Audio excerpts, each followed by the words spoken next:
जय बोलिए देवादिदेव 1008 श्री आदिनाथ भगवान की जय जय जय। वर्तमान शासन नायक वर्धमान महावीर स्वामी भगवान की जय जय जय। परम पूज्य संत शिरोमणि प्रातः स्मरणीय आचार्य भगवान श्री विद्यासागर जी महाराज की जय जय जय। परम पूज्य गुणायतन प्रणेता प्रखर वक्ता भावना योग प्रवर्तक गुरुवर श्री प्रमाण सागर जी महाराज की जय जय जय। समस्त मुनि संघ की जय जय जय। शंका समाधान के आज के इस सत्र में आप सभी का हार्दिक अभिनंदन। इससे पूर्व कि हम आज के इस सत्र को प्रारंभ करें, चलते हैं पूज्य गुरुदेव के चरणों में, अर्पित करते हैं अपनी प्रणति इस भाव से कि हमारे जीवन की भी हो सके समुन्नति। सभी लोग हाथ जोड़ेंगे, मस्तक झुकाएंगे और मेरे साथ बोलेंगे, हे गुरुदेव नमोस्तु नमोस्तु नमोस्तु। बंधुओं, परम पूज्य गुरुदेव का विहार छत्तीसगढ़ की इस पुण्य धरा पे चल रहा है और विहार दिशा छत्तीसगढ़ की अंबिकापुर की ओर है। आज का रात्रि विश्राम शांति पारा बतौली में हो रहा है और 25 तारीख को पूज्य गुरुदेव का प्रातःकाल की मंगल बेला में अंबिकापुर में भव्य नगर प्रवेश होगा, जहां पर 25 तारीख को ही दोपहर में 1 बजे परम पूज्य आचार्य गुरुदेव के प्रति विनयांजलि सभा का आयोजन किया जाएगा। और बंधुओं, मैं यह भी बताना चाहता हूं कि बहुत जगह से खबर आ रही है कि बैनर किस टाइप का होना चाहिए विनयांजलि का। तो मैं आप सबको यह सूचना देना चाहता हूं कि विद्यासागर.गुरु पे परम पूज्य आचार्य गुरुदेव की विनयांजलि सभा का परफॉर्मा उपलब्ध है। आप सभी लोग वहां पे बैनर देख सकते हैं और उसका लाभ ले सकते हैं। आज के प्रथम प्रश्न के लिए मैं आवाज दे रहा हूं अखिलेश जी जैन अंबिकापुर से, और आपके बाद तैयार रहेंगी खुशबू पाटनी रायपुर से। गुरुवर के चरणों में बारंबार नमस्तु नमस्तु नमस्तु।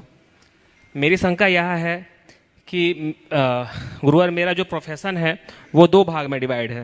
बेसिकली मेरा स्टॉक मार्केट से रिलेटेड मेरा काम है, जिसमें मैं मतलब एजुकेशन भी चलाता हूँ और एडवांस टेक्निकल एनालिसिस के बारे में लोगों को नॉलेज भी देता हूँ, किस तरीके से इन्वेस्टमेंट करना है।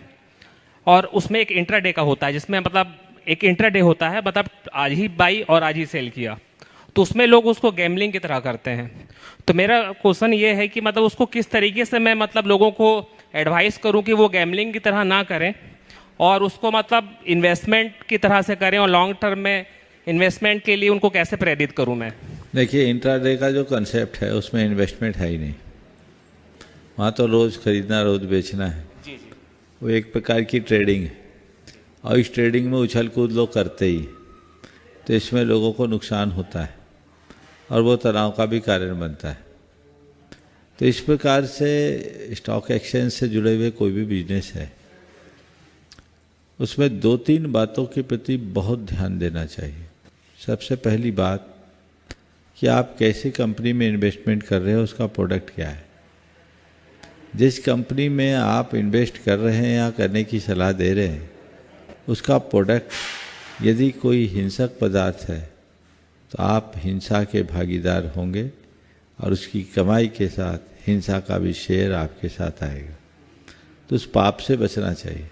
इसलिए पहली कोशिश कीजिए कि ऐसी किसी कंपनी की कोई एडवाइस हमें देना ही नहीं है जिसके प्रोडक्ट में प्रत्यक्ष हिंसा की संभावना दिखती। दूसरी बात, आप सलाह दे तो इसे केवल इन्वेस्टमेंट पर्पस से दे, जिसमें जिस तरीके से फ्यूचर और अन्य तरह के ऑप्शंस वगैरह आते हैं, जिसमें व्यक्ति बड़े बड़े गेम खेल लेता है। हाँ गुरु, जैसे बर्बाद हो जाता है। डेरिवेटिव जैसे जो ऑप्शन ट्रेडिंग है, उसके लिए मतलब यूथ है वो बहुत ज़्यादा मतलब यूट्यूब तो में। ये आपको समझाना है, मैं इसके विषय में क्या कहूँगा। मैं तो एक ही लाइन में इस पूरे के पूरे धंधे की समीक्षा करता हूँ कि जिस धंधे में माल खरीदने के बाद दाम घटे और बेचने के बाद बढ़े, उसका नाम शेयर बाजार।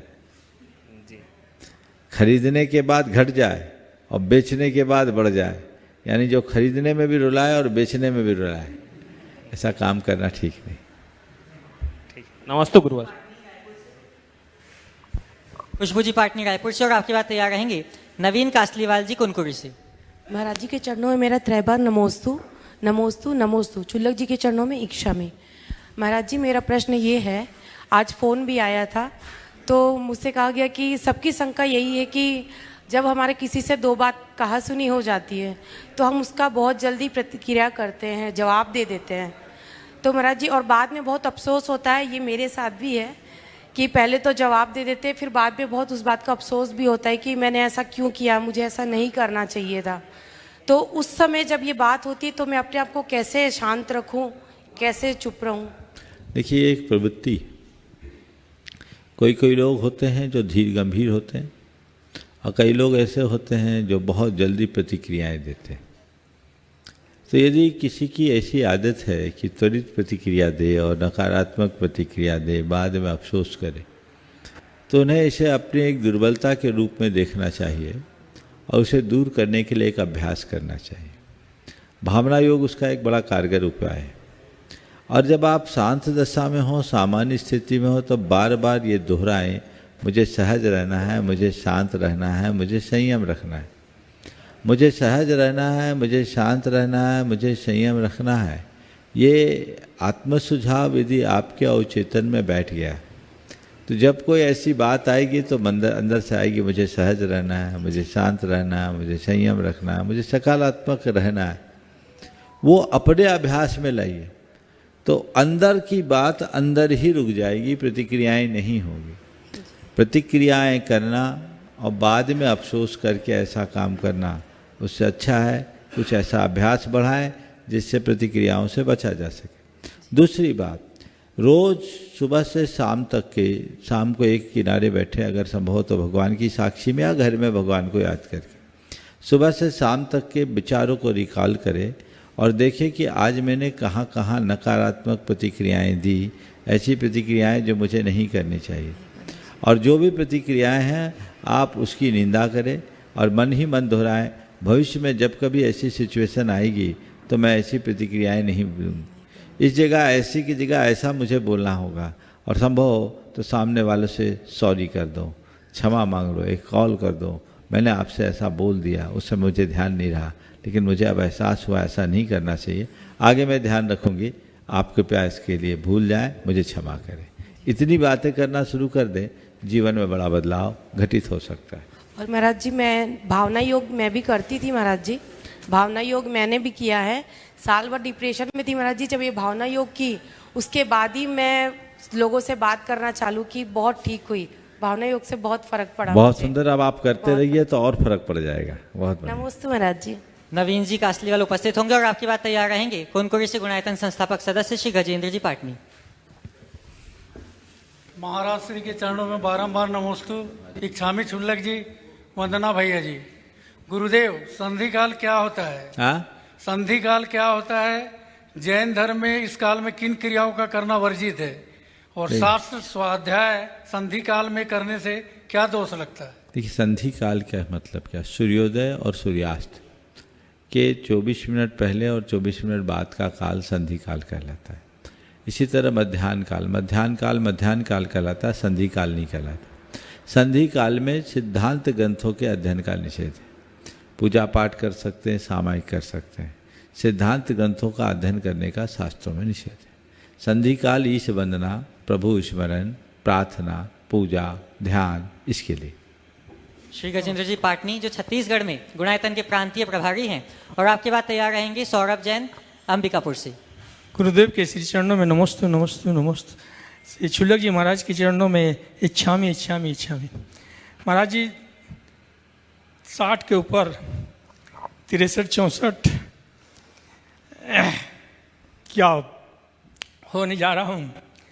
घर का मोह माया छूट नहीं रहा है, आप जैसे का सानिध्य मिल नहीं रहा है।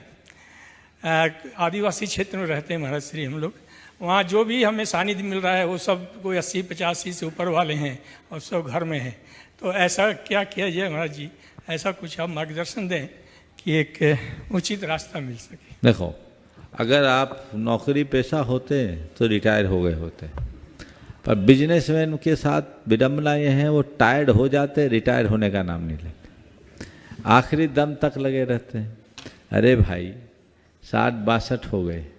मैं तो सभी से कहता हूँ, हर व्यक्ति को जो गृहस्थी में पैर रखता है, जिस दिन गृहस्थी में पैर रखे उसी दिन एक टारगेट फिक्स करना चाहिए, कब तक मुझे सक्रिय गृहस्थी में रहना है।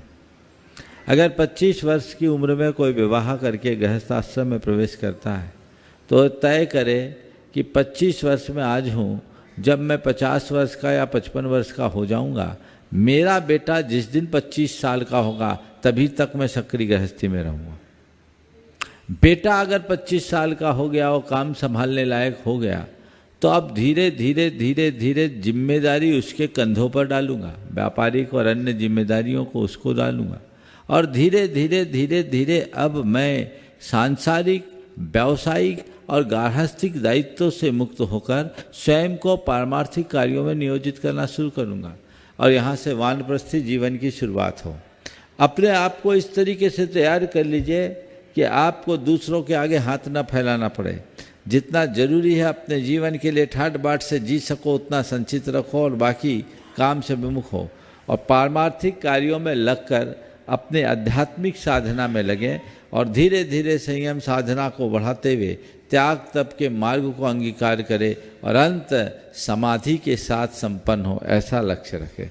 समझ गए? मैं सभी से कहता हूँ पहली पारी में अच्छा रन खड़ा कर लो ताकि दूसरी पारी में बल्ला उठाने की जरूरत ना पड़े। लोग आजकल आखिरी तक मैदान में डटे रहते हैं। ये समझना चाहिए कि मनुष्य जीवन का मूल लक्ष्य केवल गोरख धंधा में सिमट कर रहने का नहीं है। मनुष्य जीवन का मूल लक्ष्य मनुष्यता को प्राप्त करके मानव जीवन को सफल बनाना है, जीवन को सार्थक बनाना है। ये हमारा लक्ष्य होना चाहिए। उस दिशा में भी मनुष्य को लगना चाहिए। नमस्ते। सौरभ जैन, सैनिक स्कूल अंबिकापुर से, और आपके बाद तैयार रहेंगे राकेश कुमार गुप्ता जी। नमस्ते महाराज जी, इक्षामी महाराज जी, वंदना भैया जी। महाराज जी, मेरा एक प्रश्न है, थोड़ा कॉम्प्लिकेटेड है। आगम के ग्रंथ के अनुसार क्या यह संभव है, जैसे राजनीतिक दृष्टिकोण से देखते हैं सत्ता का विकेंद्रीकरण होता है, तो क्या धार्मिक दृष्टिकोण से आचार्य पद क्या एक से अधिक मुनियों को दिया जा सकता है? क्या आगम में इसकी कहीं पर भी अनुमति है या कहीं पर इसका उल्लेख किया गया है? क्योंकि राजनीतिक दृष्टिकोण से हम देखते हैं तो सत्ता का जितना ज़्यादा विकेंद्रीकरण होता है उतनी ज़्यादा सुदृढ़ और सक्षम होता है। क्या जैन धर्म को और अधिक सुदृढ़ और सक्षम बनाने के लिए और अधिक आचार्यों की संभावना हो सकती है क्या? देखिए, ये सवाल जो आपने मुझसे किया है मेरे जुरिडिक्शन से बाहर का है। इस विषय में मैं अपना कोई स्पष्ट अभिमत देने की स्थिति में नहीं। ये आचार्यों की बात है, आचार्य जाने। हाँ, एक बात जरूर हम देखते हैं कि अरहद आचार्य ने जब संघ सम्मेलन किया था, आप तो विद्वान हो, इतिहास की बात को जानते हो, तो अरहद आचार्य ने जब मुनियों के संघ का सम्मेलन किया तो उन्होंने पूछा आप लोग सब आ गए? तो सभी साधुओं ने कहा हाँ, हम लोग अपने अपने गणों के साथ आ गए। तब उन्हें लगा कि अब विभेद करना जरूरी है। मुझे लगता है सबसे पहला विकेंद्रीकरण वहाँ हुआ और तब उन्होंने देव संघ, नंदी संघ, सिंह संघ और 4 संघ थे ना, देव संघ, सिंह नहीं, देव संघ, नंदी संघ, सिंह संघ और मूर संघ की 4 शाखाएं बनाई थी ना, अलग अलग संघ।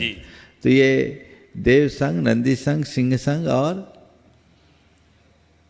एक स्मरण में नहीं आ रहा, विस्मरण हो रहा है। तो ये 4 संघ की स्थापना की थी।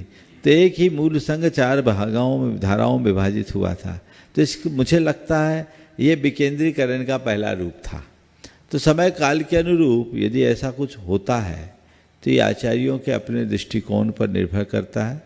आपने जो सवाल किया है वो विचारणीय है और हम सबका एक ही मकसद और लक्ष्य होना चाहिए कि हम धर्म को की प्रभावना को कैसे बढ़ाएं और जिन शासन की उन्नति कैसे करें, ये रास्ता होना चाहिए। महाराज जी, एक और प्रश्न है। हाँ, सैनिक स्कूलों में मैं जहाँ पर पढ़ाता हूँ, पूरे इंडिया में केवल 33 सैनिक स्कूल हैं और मैं जहाँ पर अंबिकापुर में पढ़ाता हूँ केवल 1 जैन कैडेट है। तो हमारे क्या जैन धर्म में क्या अनुमति नहीं है कि उनको सैनिक बनाने की या उनको सेना में जाने की, या कुछ उनको समस्याएं हैं? आखिर क्यों हमारे जैन बच्चे बहुत कम संख्या में, 15 साल के इतिहास में मैंने 1 जैन कैडेट देखा है मैंने अपने स्कूल में। तो ऐसा क्या दिक्कत आ रही है कि हमारे, या उनको किसी तरह की पाबंदियां दी गई हैं, तो क्यों नहीं जा रहे हैं? देखिए, जहाँ तक जैनों का सैनिक में, सेना में जाने का सवाल है, जैन शास्त्र भरे पड़े हैं जिसमें जैनियों ने सेना की तरह अपने जीवन को अर्पित करके अपने राष्ट्र के गौरव को बचाया है। इतिहास है। वर्तमान में भी अनेक लोग हैं जो आज सेना में अपनी सेवाएं दे रहे हैं। वर्धमान अभिनंदन वर्धमान इसका जीवंत उदाहरण है। जो विंग कमांडर थे, हैं बहुत सारी, ज़्यादा संख्या में नहीं है, पर जनसंख्या के अनुपात से मैं समझता हूँ कम नहीं है। जहाँ तक सैनिक स्कूल में जैन बच्चों की कमी का एक कारण मुझे ये दिखता है कि हो सकता है वहाँ खान पान की समस्याओं को देखते हुए लोग जाने से कतराते हों। लेकिन फिर भी कहीं हो, अगर सेना में कोई जाते हैं तो सेना में जाना कोई बुरी बात नहीं है, बहुत अच्छी बात है, बल्कि वह भी राष्ट्र की रक्षा है, और राष्ट्र की रक्षा भी प्रत्येक व्यक्ति का एक कर्तव्य है, बल्कि वो धर्म है। नमस्ते। राकेश कुमार गुप्ता जी, और आपकी बात तैयार रहेंगे विक्रम जैन। पूज्य महामुनि के चरणों में मेरा सादर प्रणाम। मेरा लड़का लेफ्टिनेंट के पद पे सेना में है, लेकिन मुझे लोग बोलते हैं इकलौता लड़का है तो सेना में क्यों भेज दिए करके, जिस कारण मेरा मन थोड़ा सा अशांत रहता है। इसका मैं समाधान चाहता हूँ। देखिए, आपको तो इसका गर्व होना चाहिए कि मेरा लड़का आज सीमा की सुरक्षा कर रहा है, इसलिए सारी दुनिया के लोग, सारे देश के लोग चैन की सांस ले रहे हैं। मुझे इसका गर्व है कि मेरा बेटा सेना में है, आज वो देश की सेवा कर रहा है। मैं नहीं कर पा रहा हूँ, वो कर रहा है, इससे अच्छी बात क्या होगी। अगर कोई संत बन जाता है तो माँ बाप का गौरव बढ़ता है, इसी तरह कोई सैनिक बनता है तो वो भी अपने माँ बाप के गौरव को बढ़ाता है। आपको गौरव होना चाहिए। अगर सब लोग ऐसा सोचने लगे और सेना में कोई जाना ना चाहे तो हम आप चैन से बैठ पाएंगे क्या? बोलो, नहीं बैठ पाए। नहीं ना। तो मेरा एक बेटा है, आपसे कोई कहे तो कहो अरे एक है चला गया, काश मेरा दूसरा बेटा होता तो मैं उसे भी भेज करके गौरवान्वित होता। ये प्रयास करना। विक्रम जी उपस्थित होंगे और आपकी बात तैयार रहेंगे आयुष पांडे।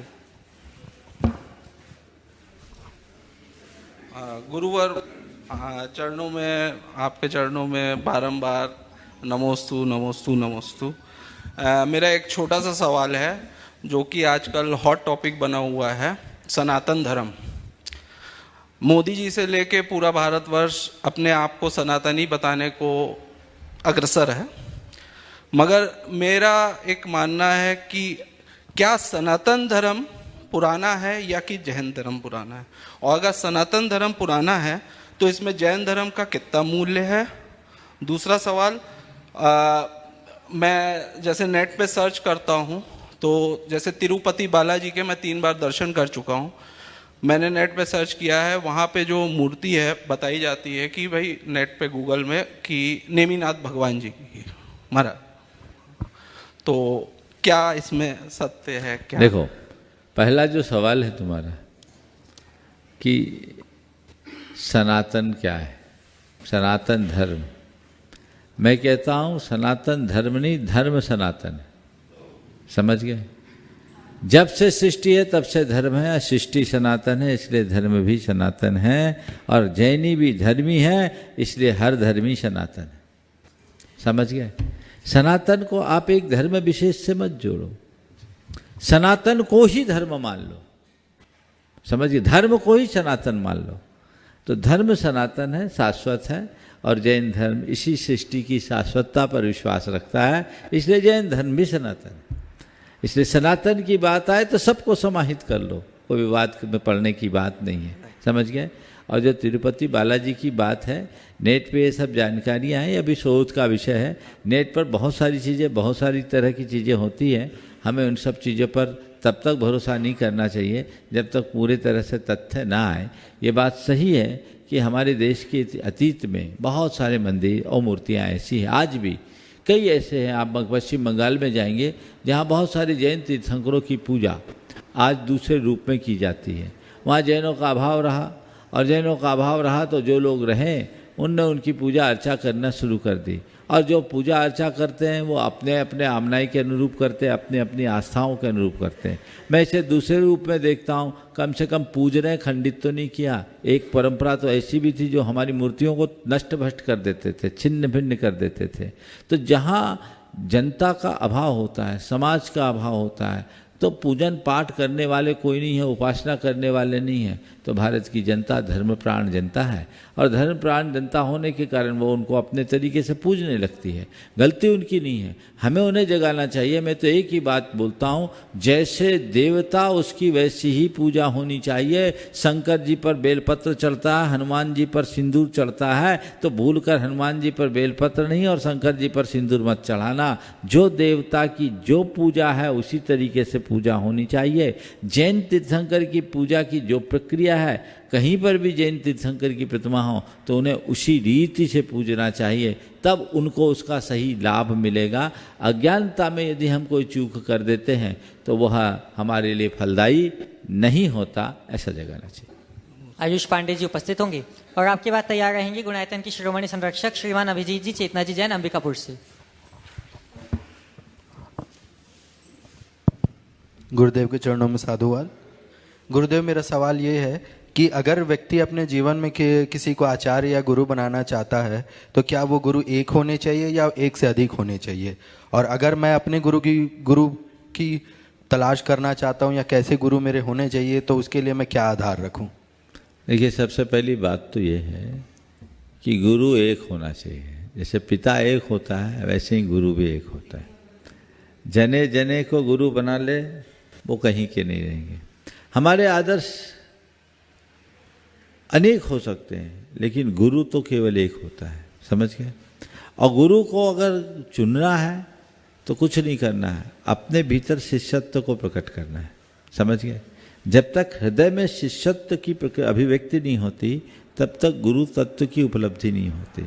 जो तुम्हें समझ में आ जाए कि इनसे मुझे आध्यात्मिक प्रेरणा मिलती हो और इनके माध्यम से हम अपने जीवन को आगे बढ़ा सकते हैं, जीवन का मार्ग प्रशस्त कर सकते हैं, तो उन्हें अपने गुरु के रूप में चुना जा सकता है।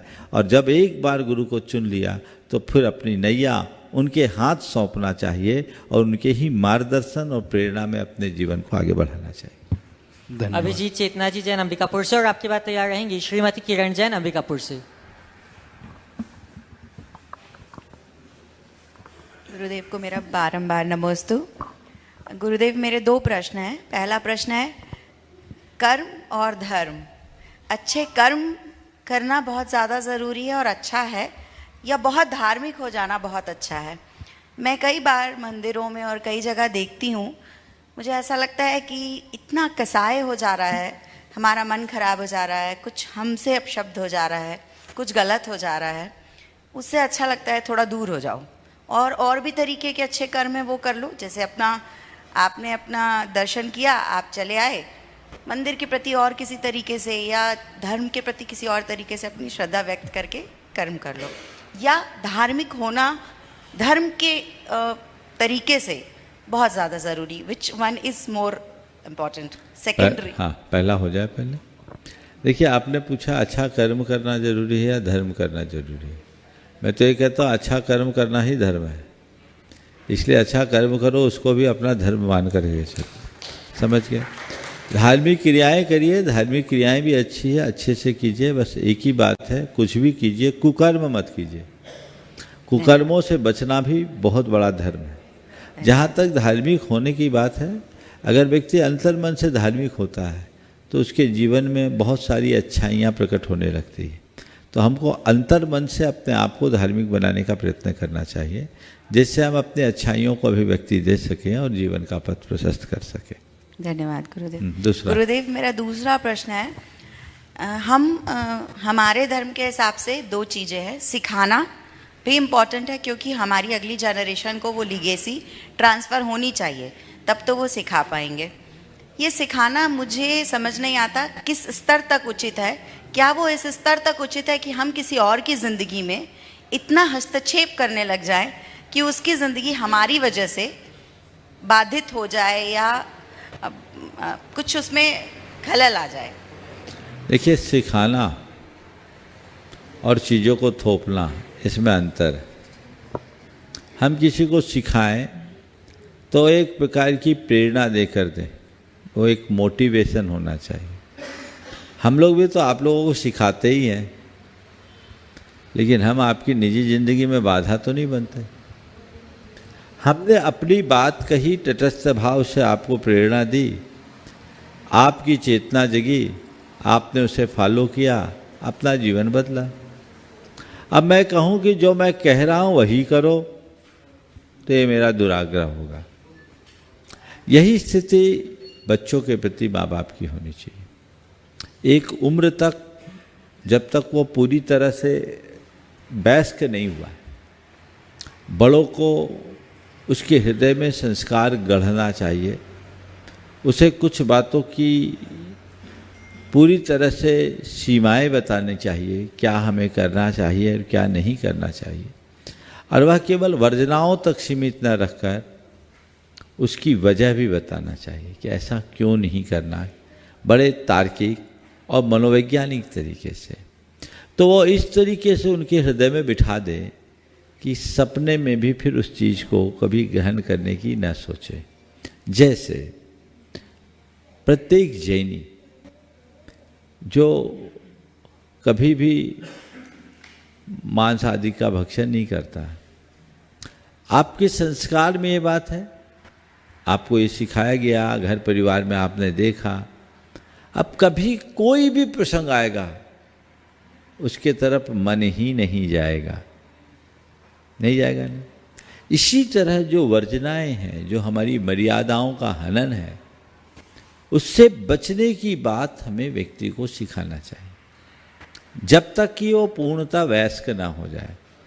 वयस्क होने के बाद आप उसे उस स्वतंत्र छोड़ सकते हैं, ये उसका खुद का चुनाव है। लेकिन अगर उसका फाउंडेशन मजबूत हो जाएगा तो खुद आगे बढ़े। हाँ, नमोस्तु महाराज जी, इच्छामी शुल्लक जी, वंदनामी भैया जी।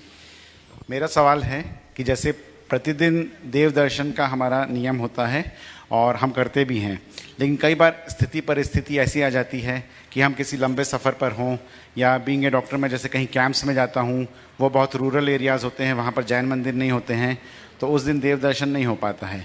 तो इसका क्या विकल्प है? जब नहीं कर पाते तो मन बड़ा विचलित होता है। वर्चुअली दर्शन कर लो। अच्छा, वर्चुअली कर लो, और कोई उपाय नहीं है, और कुछ त्याग कर लो। त्याग कर, धन्यवाद। श्रीमती किरण जैन अंबिकापुर से, और आपके बाद तैयार रहेंगे श्री शैलेश जी जैन गोमिया से। नमस्ते महाराज जी, नमस्ते महाराज जी। इच्छा महाराज जी, मेरा प्रश्न यह है कि हम जैसे मंदिर जी के लिए धोती दुपट्टा पहन के घर से जाते हैं, तो उस समय चप्पल पहन के जाना चाहिए? देखिए, इसमें लोगों के अलग अलग विचारधारा है। प्रायः कुछ लोग कहते हैं कि अपने घर के ही वस्त्र पहन कर जाना चाहिए, पर आज के सड़कों की गलियों की दशा देखकर मुझे लगता है कि ये उचित नहीं है। मंदिर में स्नान करें, मंदिर में अपने वस्त्र रखें तो सर्वोत्तम है। हमने 2 स्थानों पर देखा, कोलकाता के बेलगछिया के मंदिर में और फिरोजाबाद में सेठ छिदामी लाल जी के मंदिर में। उन्होंने मंदिर में छोटे छोटी कोठियाँ बनाई, 8 फीट बाय 8 फीट के। वो किसके लिए? पूजा करने वालों के लिए। जो पुजारी हैं यहाँ आएंगे, यहीं स्नान करेंगे और अपने कपड़े अपने हाथ से धो के डालेंगे, सुखाएंगे। कई बार महाराज जी ऐसा होता है सुनो पूरी बात। तो ये मुझे बहुत उत्तम प्रक्रिया दिखी। आज भी कई स्थानों में ऐसा है कि मंदिर में ही स्नान का विधान है, बिना मंदिर में स्नान किए हाथ नहीं लगाने देते। लेकिन कुछ लोग आजकल इसकी उलट ये कहने लगे हैं कि आप घर से मंदिर के कपड़े पहन करके जाइए और घर से पहने हुए वस्त्रों से ही अभिषेक कीजिए। पर सड़कों में जो गंदगी है वो कई बार ग्लानि का कारण बनती है, इसलिए इसमें विवेक का ध्यान रखना चाहिए। और यदि मंदिरों में व्यवस्था है तो उसे प्राथमिकता देनी चाहिए। महाराज जी, जैसे हम मंदिर के लिए धोती दुपट्टा थैली में डाल के ले जाते हैं, उस समय हम चप्पल पहन के जा सकते हैं गाड़ी में? अपने विवेक से करो। गुणायतन के संस्थापक सदस्य श्री शैलेश जी गोमिया से, और आपके बाद तैयार रहेंगे रमेश जैन अंबिकापुर से। महाराज जी के चरणों में मेरे परिवार और गोमिया जन समाज की ओर से 3 बार नमोस्तु नमोस्तु नमोस्तु। छुल्लक जी के चरणों में इच्छामी, भैया जी को वंदना। महाराज जी कहते हैं कि कोई भी मनुष्य बुरा कर्म करना नहीं चाहता है, लेकिन कोई बाहरी शक्ति उसे बुरे कर्म करवाती है। तो ये बाहरी शक्ति क्या है और इससे कैसे बचा जाए? कोई ऐसी बाहरी शक्ति नहीं है जो उससे बुरे कर्म कराती है। ये बाहरी वातावरण की शक्ति है जिससे प्रभावित होकर वो बुरे कर्म कर लेता है। समझ गए? एक तो बाहरी वातावरण से प्रेरित होता है और दूसरे उसके आंतरिक कर्मों के संस्कार ऐसे होते हैं जो उसे बुरे कर्म के लिए प्रवृत्त कर देते हैं। इन दोनों से बचने का एक ही उपाय है, व्यक्ति आध्यात्मनिष्ठ बने और अपने जीवन को संयम के रास्ते से जोड़े। नमस्ते महाराज। रमेश जी अंबिकापुर से, और आपके बाद तैयार रहेंगे संजय जी जैन मिहिजाम से। नमोस्तु महाराज जी, नमोस्तु महाराज जी, नमोस्तु इच्छामि महाराज जी, इच्छा महाराज जी। जब हम शिखर जी वगैरह जाते हैं या कोई तीर्थ स्थल में जाते हैं तो हमारे कहीं कभी कभी क्या होता है, कोई मंदिरों में ऐसे भाव हो जाते हैं कि हम भाव विभोग होकर हमारे आंसू निकलने लगते हैं, इतने भावना हो जाती है हमारी, मतलब अलग ही कोई, जैसे हम अभी पार्श्वनाथ टॉक पे गए थे ना, तो इतना हमारा वो हो गया कि एकदम से ऐसा लग रहा था कि मतलब बहुत ज़्यादा भावुक हो गए थे। और दूसरी बात, कभी कभी जैसे सामायिक करते हैं महाराज जी हम, तो एकदम हमारे मतलब शरीर में झिझरापन आ जाता है और रोंगटे खड़े हो जाते हैं। उसका कारण क्या है महाराज जी, समझ में नहीं आता। ये भी एक प्रकार की विशुद्धि की अभिव्यक्ति है। अगर भगवान के चरणों में जा रहे हैं और उनके दर्शन से मन में हर्ष और आंखों में आंसू है तो समझना आपके हृदय में भक्ति प्रकट हो रही। तुलसीदास जी ने बहुत अच्छी बात लिखी है, तौ दर्शन ते पुलक शरीरा गदगद गीरा नयन बहे नीरा। हे भगवान, आपके दर्शन से मेरा रोम रोम पुलकित हो गया, मेरी वाणी गदगद हो गई, गदगद गीरा नयन बहे नीरा। तो यदि हमारे आचार्य पूज्यपाद ने भी कहा, बपो पुलकयन नेत्र द्वयन श्रावयन मूर्धानम बानिम गदगदयन बपो पुलकयन नेत्र द्वयन श्रावयन मूर्धानम नमयन करो मुकलियन चेतोपि निर्वापयन। तो वाणी गदगद हो जाए, शरीर पुलकित हो जाए, नेत्रों से अश्रु की धारा बह जाए, कर मुकुलित हो जाए और हृदय अर्पित हो जाए, यही तो भक्ति की अभिव्यक्ति है। महाराज जी नमस्ते। और महाराज जी सामायिक के समय जो होता है, सामायिक के समय भी अगर ऐसा स्पंदन होता है तो अच्छी बात है। नमस्ते महाराज जी, नमस्ते। संजय जी मिहिजाम से, और आपकी बात तैयार रहेंगी वैशाली जैन बगीचा से। नमोस्तु महाराज जी, नमोस्तु इच्छामि महाराज जी, इच्छामि।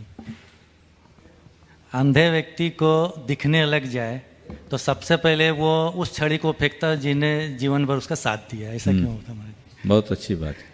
अंधे व्यक्ति को दिखने लगे तो सबसे पहले उस छड़ी को फेंकता है जिसने जीवन भर उसका साथ दिया। इसे प्राय जिस नज़रिए से देखा जाता है मैं उस नज़रिए से नहीं देखता। प्राय लोग कहते जिस छड़ी ने साथ दिया अब उसे फेंक दिया, यानी यूज एंड थ्रो। मैं कहता हूँ नहीं, अंधे ने अगर छड़ी का साथ लिया था और अब दिखने लगा और छोड़ रहा है तो इसका मतलब ये कि अब मैं परावलंबन छोड़ रहा हूँ, अब मैं स्वास्थ्यित हो गया। जब तक जरूरत थी तब तक मैंने छड़ी ली, अब जरूरत नहीं तो मैं किसी का आलंबन क्यों लूं? अनावश्यक रूप से किसी का आलंबन लेना, परावलंबी बनना मनुष्य के लिए शोभास्पद नहीं होता।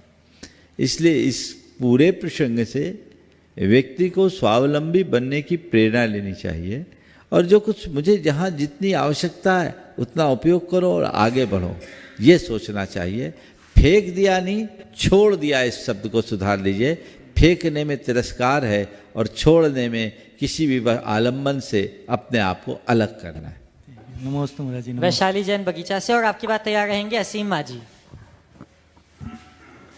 नमोस्तु महाराज जी, नमोस्तु महाराज जी, नमोस्तु महाराज जी। इच्छामि छुल्लक जी, इच्छामि छुल्लक जी। वंदना भैया जी। महाराज जी पंच परमेष्टि परम पद में स्थिर रहते हैं, वो हमारे लिए सबसे ज़्यादा पूज्य होते हैं। तो महाराज जी हम लोग नवदेवता पूजन में आगे जो जैन धर्म जिनागम जिन चैत्य चैत्यालय का पूजन क्यों करते हैं? देखिए, पंच परमेष्टि हमारे मूल आराध्य हैं और जहाँ पंच परमेष्टि विराजमान होंगे वो भी हमारे पूज्य होंगे, जिन चैत्य होंगे, जिन चैत्यालय होंगे। और धर्म को हम नहीं मानेंगे तो पंच परमेष्टि की शरण में कैसे आएंगे, और आगम को नहीं मानेंगे अपनाएंगे तो इन सब का आलम्बन कैसे लेंगे। इसलिए 9 को 9 हमें पूज्यता के रूप में देखना चाहिए। नमोस्तु महाराज। असीम जी उपस्थित होंगे और आपकी बात तैयार रहेंगी। चंद्र कुमार जैन चिरमिरी से। गुरुदेव के चरणों में बारंबार नमोस्तु नमोस्तु नमोस्तु। चुल्लक जी के चरणों में इच्छामी भैया जी को वंदना। गुरुदेव, परम पूज्य आचार्य श्री विद्यासागर जी महाराज जी जीव कल्याण के लिए और देश के कल्याण के लिए बहुत सारे सिद्धांतों के बारे में बताए हैं, और हमारे देश के आदरणीय प्रधानमंत्री मोदी जी ने भी अपने वक्तृता में कहा है कि देश अगर गुरुदेव के बताए हुए सिद्धांत पर चले तो देश एक आदर्श देश के श्रेणी में आएगा।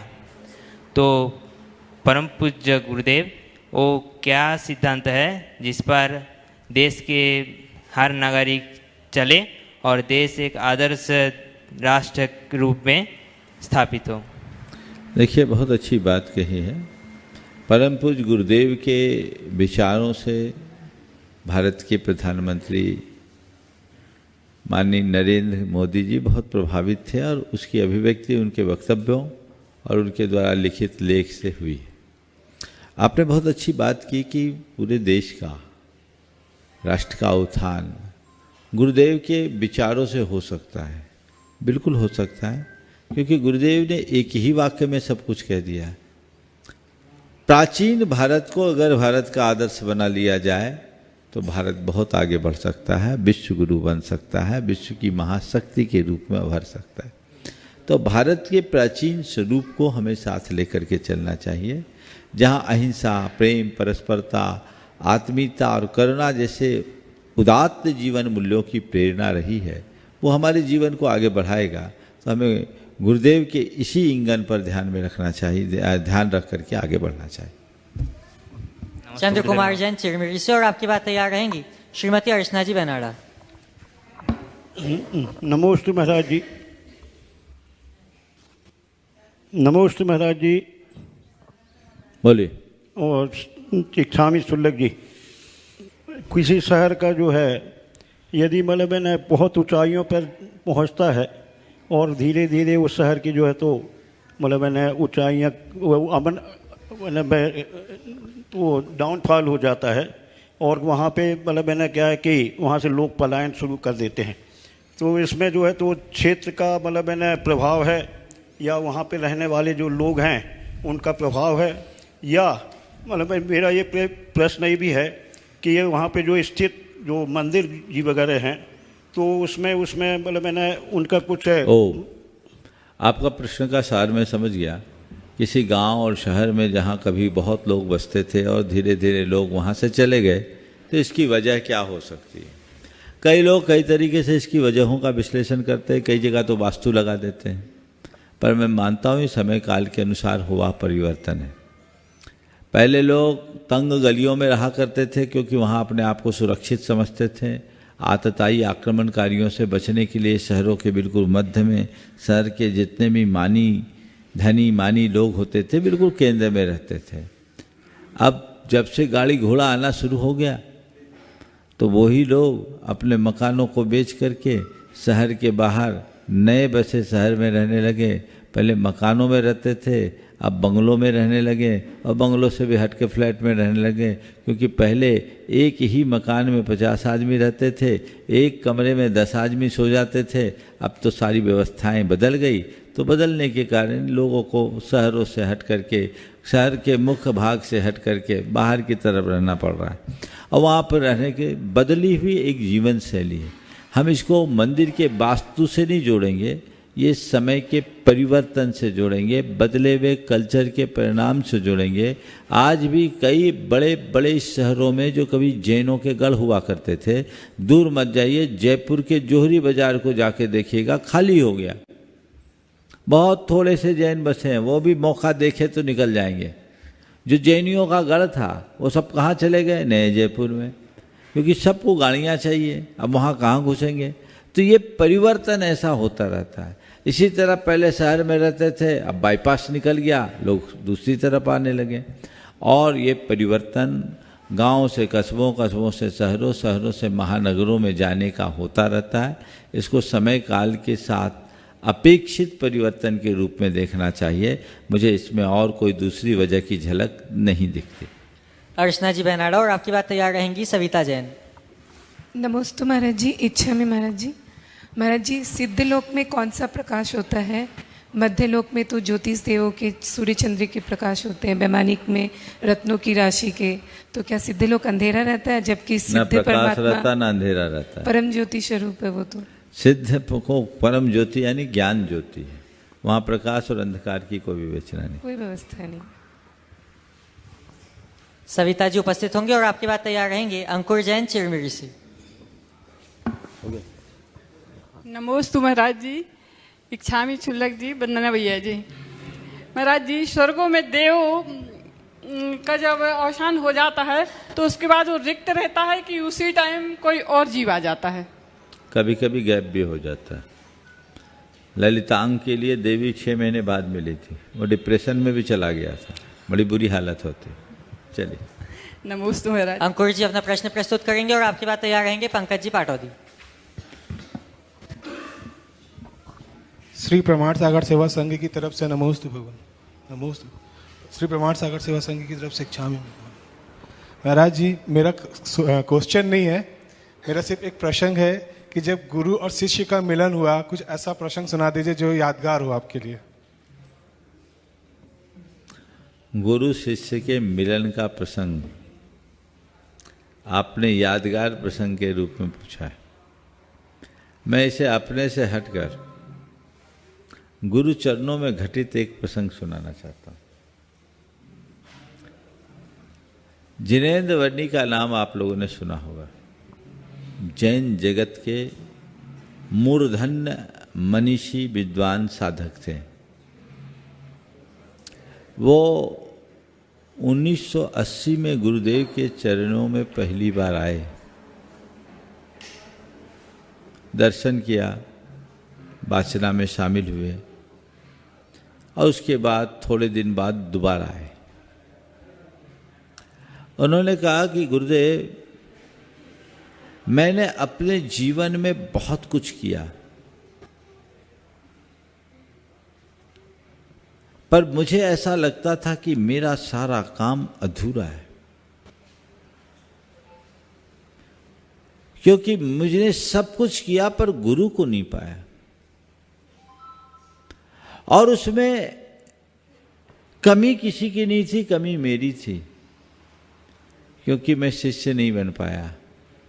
आज आपके चरणों में आकर मैं उस कमी को पूरा करता हूँ, कृपया मुझे अनुग्रहित करे और मेरे गुरु के रूप में मुझे स्वीकार कीजिए।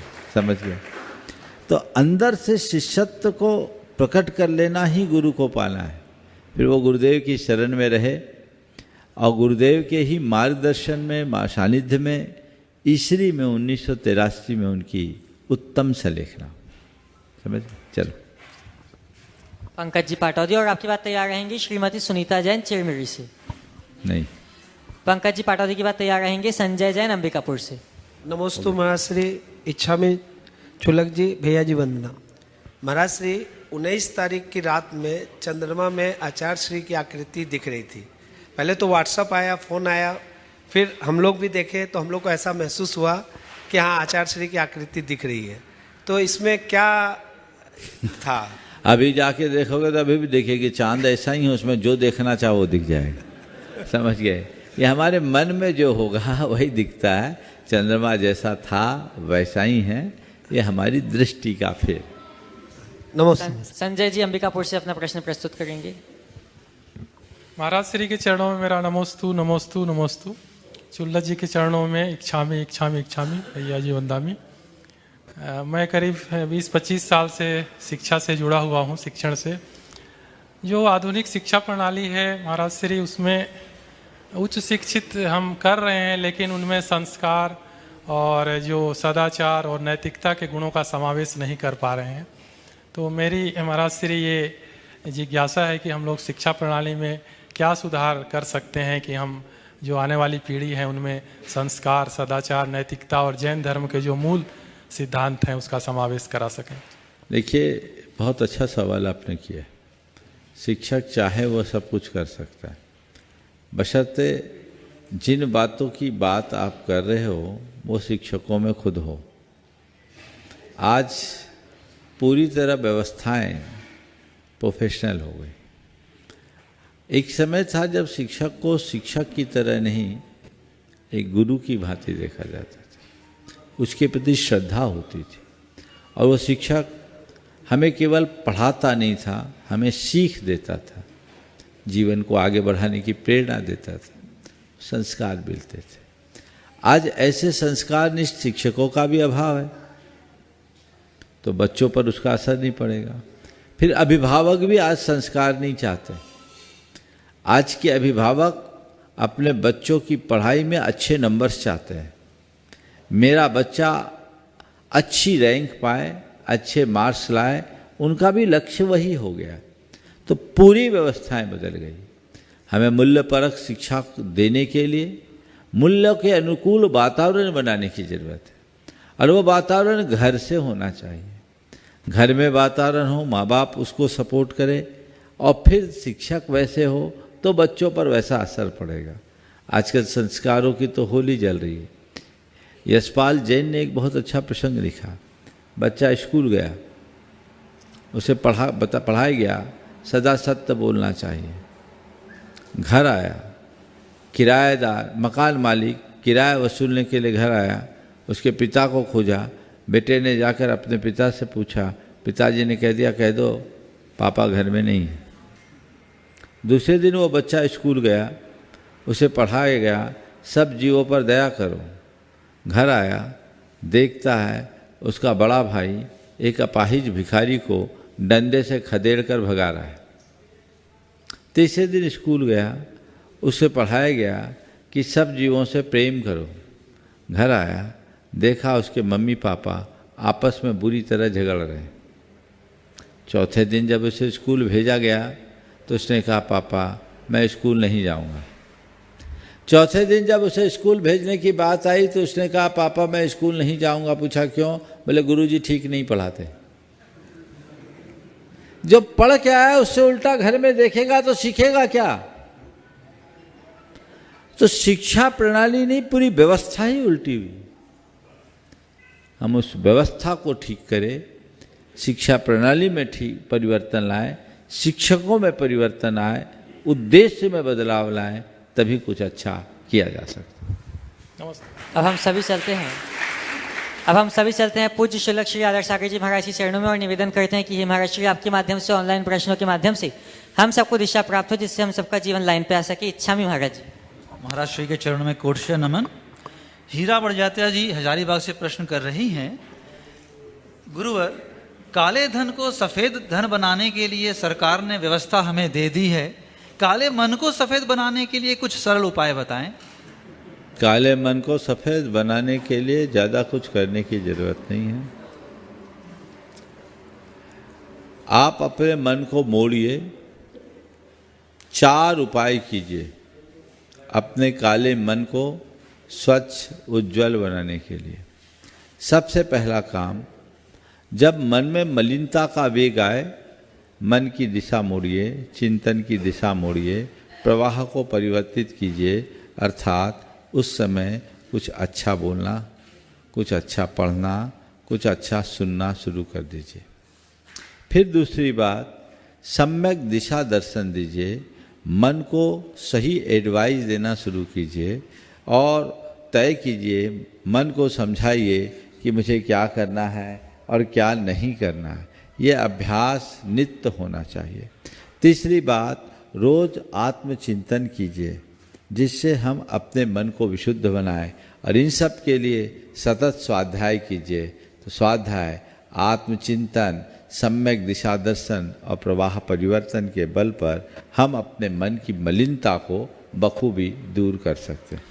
अर्चना जैन एटा से प्रश्न कर रही हैं, मैं कॉम्पिटिटिव एग्जाम्स की प्रिपरेशन कर रही हूँ। कई अटेम्प्ट्स में फाइनल में कुछ पॉइंट्स से मेरा सिलेक्शन नहीं हो पा रहा है, डिमोटिवेटेड और डिप्रेस्ड हो चुकी हूँ, क्या करूँ? उनसे बोलिए कि आप कॉम्पिटिटिव एग्ज़ाम में गई, कम से कम वहाँ तक तो पहुँची। कई तो प्री नहीं निकाल पाते, आपने फाइनल में तो निकाला, मेंस निकाला, हो सकता है इंटरव्यू तक चले गए होंगे। हारिए मत।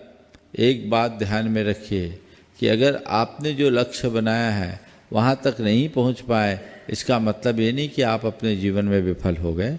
बहुत सारे लोग यूपीएससी के एग्ज़ाम में बैठते हैं, मैंने सुना लाखों बैठते हैं और निकलते कितने हैं?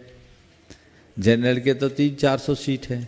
इसका मतलब बाकी सब विफल हैं क्या? नहीं, और भी तो संभावना है और रास्ते हैं। मैं ऐसे लोगों को कहूँगा, जब तक अवसर और अनुकूलता है प्रयास कीजिए, हार मत मानिए। एक बार नहीं, दूसरी बार नहीं, तीसरी बार नहीं, चौथी बार निकालिएगा। और यदि ये संभव नहीं है तो दूसरी संभावनाएं तलाशिए और दूसरी संभावना को तलाश कर अपने जीवन को आगे बढ़ा सकते हैं। मेरे संपर्क में एक युवक है जिसने आईएएस के लिए ट्रेनिंग कोचिंग ली, पर वो सफल नहीं हुआ। 2 बार इंटरव्यू से निकल गया लेकिन वो सफल नहीं हुआ। लेकिन आज वो कोचिंग चला रहा है, लोगों को आईएएस बना रहा है और बड़ा खुश है। बोले आईएएस बन नहीं पाया, आईएएस बना तो रहा हूँ। यही एक समय की बात है, तो चीज़ों को परिवर्तित किया जा सकता है। आलोक राणा जी कुनकुरी से प्रश्न कर रहे हैं, लोग बुराई करें आप दुखी हो जाओ और लोग तारीफ करें तो आप खुश हो जाओ। इसका मतलब आपके सुख और दुख का स्विच लोगों के हाथ में है। महाराज श्री ऐसा क्या करें कि यह स्विच हमारे हाथों में आ जाए? रिमोट रखो अपने हाथ, आत्मनियंत्रण का रिमोट। चाहे जब तुम्हें कोई जला न सके, चाहे जब तुम्हें कोई बुझा न सके, तुम्हारा नियंत्रण तुम्हारे हाथ में होना चाहिए। ऐसी समझ जिस मनुष्य के अंदर होती है वो तारीफ में खिलता नहीं और टिप्पणी में खौलता नहीं। पल पल में जो व्यक्ति के अंदर उतार चढ़ाव आते रहते हैं उनकी दशा कुछ ऐसी ही होती है। हमें इसमें बदलाव लाना चाहिए।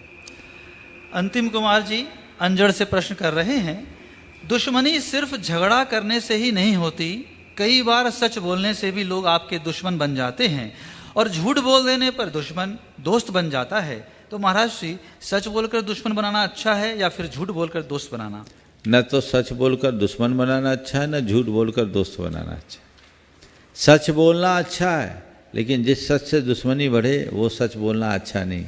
सत्यम ब्रूयात प्रियम ब्रूयात, सत्य बोलो और प्रिय बोलो। ना ब्रूयात सत्यम अप्रियम, अप्रिय सत्य मत बोलो और प्रिय असत्य न बोलो। ना नृतम च प्रियम ब्रूयात, और प्रिय असत्य मत बोलो। ऐसा धर्म सनातन है, ये सनातन धर्म है, ये शाश्वत धर्म है। इस धर्म को समझिए तो सत्यता के साथ प्रियता का हमें ध्यान रखना चाहिए। अगर सत्य बोलने से दुश्मनी हो रही है तो मौन रहने में भलाई है, ये हमें ध्यान में रख करके चलना चाहिए। बंधुओं, परसों के दिन 25 तारीख को पूरे देश में परम पूज्य गुरुदेव के प्रति विनयाञ्जलि अर्पित करने का भाव सब लोगों ने रखा है। सारे देशवासियों से मैं कहूँगा, जहाँ जहाँ भी आप विनयाञ्जलि अर्पित कर रहे हैं, इस विनयाञ्जलि सभा को सार्वजनिक सभा के रूप में रखें, ताकि वे लोग जो आचार्य गुरुदेव के व्यक्तित्व और कृतित्व से अभी तक अपरिचित हैं, उनको उनके दिव्य व्यक्तित्व, उनके विराट व्यक्तित्व का बोध हो सके। इसलिए इसे व्यापक तरीके से करना चाहिए। और 1 बजे से जो कार्यक्रम सुनिश्चित किया गया है उसमें सभा में सभी को 1 मिनट का मौन रख करके विनयाञ्जलि की शुरुआत करनी चाहिए। इसके लिए सभी को प्रयास करना है। ये योग अंबिकापुर वाले को लग गया, जो गाड़ी रिवर्स होकर के आ गई है। हम लोग 25 तारीख को अंबिकापुर में भी ये विनयाञ्जलि सभा का आयोजन करेंगे ही और उमंग के साथ इसे संपन्न करेंगे। एक सवाल अनिल मेहता जी उदयपुर से प्रश्न कर रहे हैं, वर्तमान काल में इंसान मतलबी क्यों होता चला जा रहा है? नकलची मतलबी, हाँ। देखिए, मतलब स्वार्थ ये आज की बात नहीं है, हमेशा से मनुष्य के मन में अच्छाइयाँ और बुराइयाँ साथ साथ चली आ रही है। किसी में ज़्यादा होती, किसी में कम। जिसकी चेतना जागृत होती है वो इन दुर्बलताओं और दोषों से मुक्त हो जाता है, और जिनकी चेतना सुप्त होती है वो इसी तरह के दोष दुर्बलताओं में फंसा रहता है। हम सब के हृदय में एक आध्यात्मिक चेतना जगनी चाहिए, जिससे इन सब दुर्बलताओं से बचा जा सके। समय हो गया, यहीं पर विराम। बोलिए परम पूज्य आचार्य गुरुवर श्री विद्यासागर जी।